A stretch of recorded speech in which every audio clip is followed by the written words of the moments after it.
So in Space Marine, humanity is kind of at the brink of extinction, and the only thing that stands between them and being wiped off from the universe is essentially the Space Marine. And so you play Captain Titus of the Ultramarines. You're a Space Marine that gets sent with your company to liberate a Forge world that's been invaded by this massive Orc army. The Orc army is led by a war boss who's intent on either destroying or taking Warlord class Titan, which is this mammoth war machine, extraordinarily powerful. If he manages to get his hands on it, it's very bad news for the Imperium. So initially your mission is to kind of land on the planet, take stock of what's going on, retake sort of key strategic locations, and make sure that the war boss is not successful. So the heart of Space Marine is this seamless blend of this deeply satisfying shooting that's competitive with anything else in the third-person shooter market, and the melee component. The melee is also extremely satisfying. It's very responsive. It's a seamless blend, as I said, so the player can switch instantly between those two weapon types.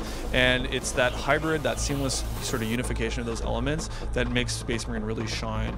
When you're in the heart of combat, there's this amazing sense of sort of forward momentum.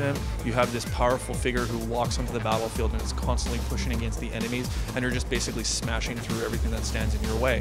When you layer on top of that sort of the progression that we have in all our weapons and many of our Space Marine abilities, things like Bull Rush, being able to run and smash through pieces of the environment, that's really what the heart of Space Marine is all about. The decision to take the world of Warhammer 40,000 into the action, like blockbuster action aesthetic, was really driven by the passion we have at Relic for always constantly pushing ourselves to do new cool stuff.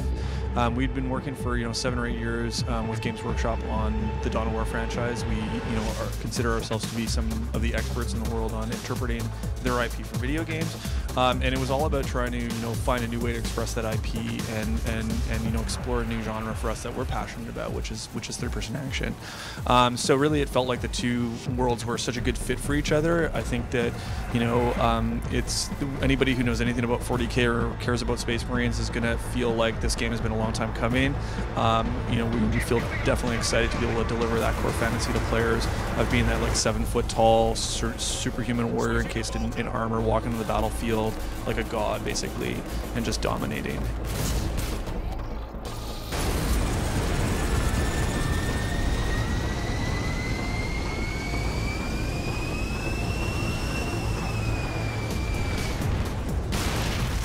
Whether you're a 40K fan or not, if you like action and blockbuster and science fiction, you're going to find something in Space Marine to love. I mean, we're really delivering the core fantasy of the Space Marine. We feel like we have the original Space Marine. This is an IP that's almost 25 years old now. It's inspired a lot of other Space Marines, a lot of our competition even. We feel like this is our opportunity to kind of take back that name.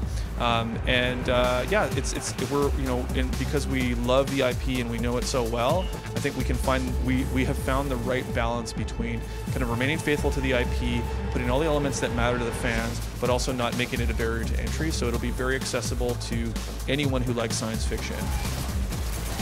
We do not have an announced release date at this time. Platforms we have announced, we're bringing Space Marine to the Xbox 360, PlayStation 3, and PC.